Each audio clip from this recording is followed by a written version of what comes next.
If you see any signs of water, it could be a sign of mold and bacteria. Okay, let's talk about the kitchen backsplash. Now, the kitchen backsplash is typically just tile on top of drywall with some grout. Now, the problem there is that grout is semi-porous. And so when it does splash into that grout can stay wet for a long time. And when that happens, mold can start to grow in between the grout and the drywall itself. So you want to be very, very careful when looking at installing backsplash and make sure that it's installed properly on cement board and proper waterproofing. One of the next things to talk about is everyone's favorite subject, dust. Dust can contain harmful contaminants like mold and bacteria, so it's important to clean behind appliances and on top of the kitchen cabinets at least once a month.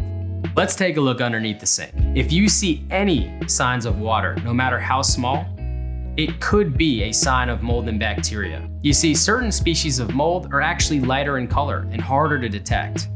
That's where testing comes in.